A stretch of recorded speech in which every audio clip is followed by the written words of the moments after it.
अस्सलाम वालेकुम 10th class. उम्मीद है आप सब खैरियत से होंगे। तो अभी जो है हमने प्रीवियस वीडियो में किया था 1.2 का क्वेश्चन नंबर 1 सॉल्व कर चुके हैं हम लोग। अब इस वीडियो में क्या करेंगे, क्वेश्चन नंबर 2 और क्वेश्चन नंबर 3 जो है वो सॉल्व करेंगे। तो क्वेश्चन नंबर 2 जो है वो हमने क्या करना है, जमी माकूस यानी कि हमने क्या लेना है, एडिटिव इन्वर्स लेना है कॉम्प्लेक्स नंबर्स का। तो सिर्फ एडिटिव इन्वर्स ही हमने फाइंड करना है, इसको हमने वेरीफाई नहीं करना, सिर्फ हमने इसको इसका एडिटिव इन्वर्स फाइंड करना है। तो यहाँ एग्जांपल है एडिटिव इन्वर्स हम कैसे फाइंड करते हैं। फॉर एग्जांपल ये हमारे पास एक क्वेश्चन है, सबसे पहले हमने उसको किसके इक्वल कर लेना है, लेट कर लेना है, जी की इक्वल कर लेना है। फिर उसके बाद जो एडिटिव इन्वर्स है वो क्या आएगा, यहाँ पे अगर 7 के साथ प्लस है तो यहाँ पे क्या आ गया माइनस, और अगर यहाँ पे माइनस है तो यहाँ पे क्या आ गया प्लस। तो यहाँ तक हमारा जो है वो क्वेश्चन कंप्लीट हो जाएगा। हमने इसको मज़ीद सॉल्व नहीं करना क्योंकि हमें वेरीफाई का नहीं कहा गया, सिर्फ हमें ये कहा गया कि हमने एडिटिव इन्वर्स फाइंड करना है। तो चलते हैं क्वेश्चन की जानिब। सबसे फर्स्ट क्वेश्चन है हमारा 3 + 2 आयोटा। तो सबसे पहले लेट कर लेते हैं इसको, जी के इक्वल कर लेते हैं 3 + 2 आयोटा। तो एडिटिव इन्वर्स ऑफ जी क्या आ जाएगा हमारे पास, यहाँ पे 3 के साथ कौन सा साइन है प्लस का, तो यहाँ पे आ जाएगा माइनस, और अगर प्लस है तो यहाँ पे क्या आ जाएगा -2 आयोटा। यहाँ पे हमारा ये क्वेश्चन नंबर 1 जो है वो कंप्लीट हो जाता है। बिस्मिल्लाहिर्रहमानिर्रहीम। अस्सलाम वालेकुम 10th क्लास। उम्मीद है आप सब खैरियत से होंगे। आज हम करने लगे हैं एक्सरसाइज 1.2 का क्वेश्चन नंबर 3, और इसमें पूछा गया है कि हमने क्या सॉल्व करना है। इसमें मल्टीप्लिकेटिव इन्वर्स पढ़ना है। इससे कबल हम जो पहले पढ़ चुके हैं वो एडिटिव इन्वर्स यानी कि जमी माकूस, लेकिन उसमें सिर्फ हमने जो है वो साइन चेंज किए थे, और इसमें जो है वो हमने इसको कंप्लीट सॉल्व करना है मल्टीप्लिकेटिव इन्वर्स को। अभी मैं इस वीडियो में सॉल्व करूँगी तो आपको इसकी मज़ीद समझ आ जाएगी। तो सबसे पहले जो है वो हमारे पास क्वेश्चन है 4 + 5 आयोटा। तो इसको देखने से पहले हम क्या करते हैं, इधर एक एग्जांपल है हमारे पास, हम उसको एक दफ़ा देख लेते हैं वो किस तरह से सॉल्व हुई हुई है। ये हमारे पास एग्जांपल है, इसको सबसे पहले हमने किसके इक्वल फ़र्ज़ कर लेना, लेट कर लेना है जेड के इक्वल। फिर उसके बाद हमने क्या करना है, माकूस का मतलब है कि इन्वर्स यानी कि उलट।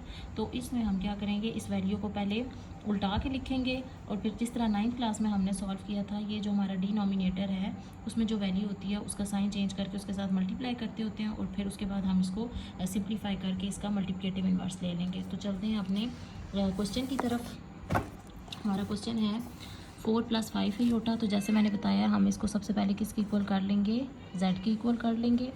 जेड के इक्वल करने के बाद हमने इसका क्या लेना है, माकूस यानी कि मल्टीप्लिकेटिव इन्वर्स। तो उसमें हम क्या करते होते हैं, इसको उलट करके लिख देंगे। इस तरह उलट करके लिखने के बाद, क्योंकि हमेशा जो एडिटिव इन्वर्स था उसमें हम साइन चेंज करते थे, यहाँ पे आयोटा डिनोमिनेटर में है, तो हम इसको क्या करेंगे, यहाँ पे सॉल्व करेंगे। सॉल्व किस तरह से करेंगे, जिस तरह 9th क्लास में हमने सॉल्व किया था, इसका साइन चेंज करेंगे। साइन चेंज करके इसको मल्टीप्लाई भी करेंगे इसके साथ, और इसको डिवाइड भी करेंगे। फिर इसके बाद ऊपर वाले को ऊपर वाले के साथ मल्टीप्लाई कर देंगे। 1 के साथ मल्टीप्लाई करने के बाद वही वैल्यू आ जाती है। फिर क्या करेंगे, नीचे वाले डिनोमिनेटर को जो है वो सॉल्व कर लेंगे। अब इसके बाद क्या होगा, यहाँ पे हमारे पास जो है वो फार्मूला लग जाएगा a + b, a - b हमारे पास किसके इक्वल होता है, a² - b² के। तो ऊपर जो है वो है 4 - 5 आयोटा, और यहाँ पे आ जाएगा ये 4 का स्क्वायर माइनस 5 आयोटा का स्क्वायर, और यहाँ पे ये जो है वो हमारे पास मल्टीप्लिकेटिव इन्वर्स। अच्छा, यहाँ पे a + b और a - b है, तो यहाँ पे फार्मूला लग जाएगा a² - b² का, जो इससे पहले हम लोग पढ़ चुके हैं। अब यहाँ पे ये 4 का स्क्वायर माइनस 5 आयोटा का स्क्वायर, और इसको मज़ीद आगे सॉल्व कर लेते हैं। 4 को 4 से मल्टीप्लाई करेंगे 16 - 5 का स्क्वायर 25, और आयोटा के ऊपर स्क्वायर आ जाएगा। और 1.1 में हमने पढ़ा था आयोटा स्क्वायर की वैल्यू जो है वो क्या होती है, -1। तो आयोटा स्क्वायर की जगह हम क्या लगा लेंगे, -1 लगा लेंगे। यहाँ तक करने के बाद आपने क्या करना है, 4 - 5 आयोटा 16 माइनस माइनस प्लस 25 और 16 को जब हम प्लस करें तो हमारे पास आंसर आ जाता है 16 और 25 को प्लस किया तो 41 आ गया। अब क्या करेंगे, हमने यहाँ पे रियल और इमेजिनरी पार्ट्स को अलग करना है। तो 41 को क्या करेंगे, बारी बारी इन दोनों के नीचे डिवाइड करके लिख देंगे। तो इस तरह हमारे पास एक रियल और एक इमेजिनरी पार्ट आ जाएगा, क्योंकि हमारे पास जो कॉम्प्लेक्स नंबर होता है वो लिखा जाता है x + आयोटा y की फॉर्म में। तो यहाँ पे हमारा जो है वो क्वेश्चन कंप्लीट हो गया। इसको एक दफ़ा फिर रिपीट कर देते हैं। सबसे पहले आपने अपने क्वेश्चन को किसके इक्वल कर लेना है, लेट कर लेना है जेड के। और फिर उसके बाद मल्टीप्लिकेटिव इन्वर्स के लिए हम ये वाला साइन इस्तेमाल करेंगे, और इन्वर्स का मतलब होता है उल्टा देना, तो यहाँ पे हम इसको क्या करेंगे, उल्टा देंगे। फिर हम इसको मल्टीप्लाई करेंगे साइन चेंज करके।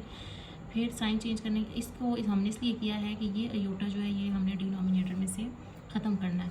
इसको ख़त्म करने के लिए हम इसको मल्टीप्लाई करेंगे साइन चेंज करके, ऊपर और नीचे दोनों के साथ फिर मल्टीप्लाई करेंगे। मल्टीप्लाई करने के बाद नीचे जो है हमारे पास फार्मूला लग रहा है, फार्मूला लगाने के बाद उसको मज़ीद सॉल्व करेंगे, योटा स्क्वायर की वैल्यू लगाएंगे। फिर प्लस करने के बाद हम क्या करेंगे, बारी बारी दोनों के नीचे लिख देंगे। इस तरह हमारे पास जो है ये कॉम्प्लेक्स नंबर आ जाएगा। क्वेश्चन नंबर 3 का सेकंड पार्ट है 6 + 2 अयोटा। जैसे हमने क्वेश्चन नंबर 1 को सॉल्व किया, इसी तरीके से हम क्या करेंगे, इसके सेकंड पार्ट को भी सॉल्व कर लेंगे। तो सबसे पहले हम अपना क्वेश्चन लिख लेते हैं 6 + 2 अयोटा। तो सबसे पहले हमने क्या किया था, क्वेश्चन नंबर 1 में हमने पहले इसको इक्वल किया था z के।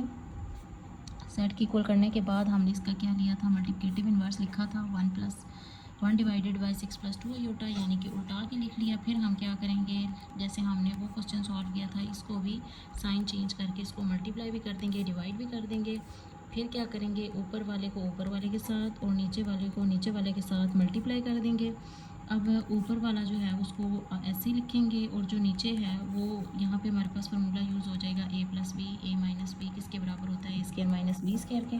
तो यहाँ पे 6 का स्क्वायर माइनस 2 अयोटा का स्क्वायर, यहाँ पे आ जाएगा 6 - 2 अयोटा। 6 का स्क्वायर लें तो हमारे पास 36, और 2 का स्क्वायर लें तो हमारे पास 4, और यहाँ पे आ जाएगा अयोटा स्क्वायर। तो हम पढ़ चुके हैं अयोटा स्क्वायर किसके इक्वल होता है, -1 के।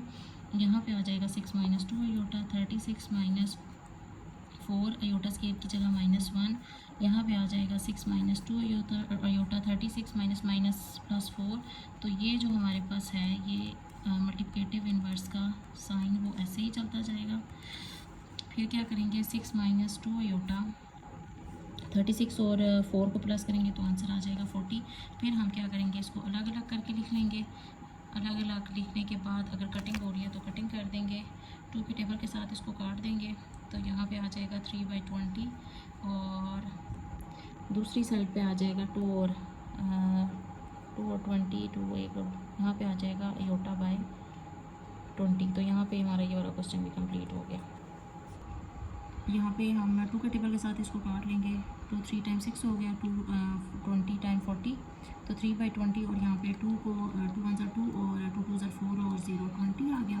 तो यहाँ पे हमारे पास 1/20 और साथ में आ जाएगा अयोटा। तो यहाँ पे हमारा क्वेश्चन कंप्लीट हो गया। हम लेट कर लेंगे z = 7 - 3 अयोटा। इसका हमने मल्टीप्लिकेटिव इन्वर्स लिखना है, तो इसको उल्टा के लिखेंगे।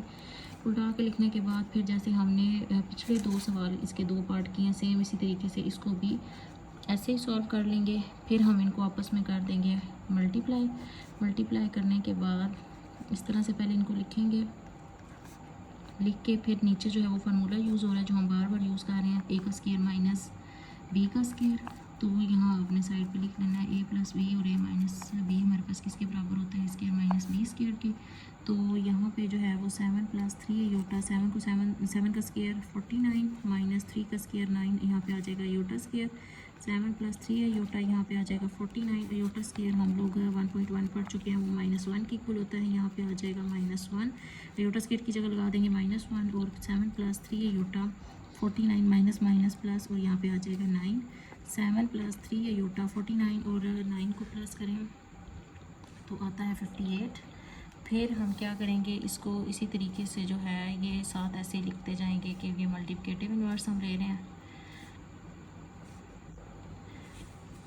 बारी बारी इसको कर देंगे डिवाइड। अगर कटिंग हो रही है तो ठीक, अगर नहीं कटिंग हो रही तो हम इसको क्या करेंगे, ऐसे ही लिख देंगे, और यहाँ पे हमारा जो है वो क्वेश्चन कंप्लीट हो गया। क्वेश्चन नंबर 3 का 4 पार्ट है, √5 - 4 अयोटा। इसको भी हम पहले लेट कर लेंगे, z = √5 - 4 अयोटा। इसका हमने लेना है मल्टीप्लिकेटिव इन्वर्स, तो इस तरह इसको उल्टा के लिख लेंगे। फिर हम इसका ले लेंगे, इसको मल्टीप्लाई कर देंगे साइन चेंज करके, 4 अयोटा √5 + 4 अयोटा। फिर हम इसको मल्टीप्लाई करते हैं, ऐसे लिखा जाएगा, ये आ जाएगा √5 - 4 अयोटा, यहाँ पे आ जाएगा √5 + 4 अयोटा। यहाँ पे हमारे पास वो फार्मूला लग जाएगा कि a - b और a - b हमारे पास किसके इक्वल होता है, इसके -b² के। तो सेम इसी तरीके से भी यहाँ हम कर देंगे √5 का स्क्वायर - 4 अयोटा का स्क्वायर। यहाँ पे आ जाएगा अंडर रूट माइनस 4 आयोटा, और यहाँ पे ये स्केयर और रूट कट गए तो यहाँ पे आ जाएगा 5 माइनस 4 4 16 आयोटा स्केयर हमारे पास किसके ऊपर होता है -1 के, अंडर रूट 5 माइनस 4 आयोटा, और यहाँ पे आ जाएगा 5 माइनस 16 आयोटा स्केयर की जगह -1, फिर under root 5 minus 4 iota, 5 minus minus plus 16 और 5 को आपस में प्लस कर देंगे तो हमारे पास आंसर आ जाएगा 21। अब हम क्या करेंगे, बारी बारी इसको इसके डिनोमिनेटर के साथ लिख लेंगे, तो यहाँ पे हमारा जो है वो क्वेश्चन कंप्लीट हो जाएगा, रियल और इमेजिनरी पार्ट आ जाएंगे। तो यहाँ पे हमारा जो है वो मल्टीप्लिकेटिव इन्वर्स कंप्लीट हो गया। सादा सा सवाल है, सबसे पहले आपने इसको इन सवालों को लेट कर लेना है जेड के बाद इक्वल करने के बाद आपने इसका इन्वर्स ले लेना है। इन्वर्स इस तरह से लेना है कि उस वैल्यू को आपने उल्टा के लिख देना है। उल्टा के लिख देने के बाद आपने इसको मल्टीप्लाई करना है साइन चेंज करके, फिर मल्टीप्लाई करने के बाद आपस में इनको ऊपर वालों को मल्टीप्लाई कर देना और नीचे वालों को मल्टीप्लाई कर देना है। नीचे हमारे पास फॉर्मूला लग रहा है, उसको सॉल्व करेंगे। सॉल्व करने के बाद आयोटा स्केयर की वैल्यू लगाएंगे, फिर इनको मज़ीद सॉल्व करेंगे, फिर बारी बारी इसको डिनोमिनेटर के साथ लिख देंगे। तो यहाँ पे जो है वो हमारा एक रियल और एक इमेजिनरी पार्ट आ जाएगा, और यही कॉम्प्लेक्स नंबर की पहचान, और यहाँ पे हमारा क्वेश्चन कंप्लीट हो गया, क्वेश्चन नंबर 3।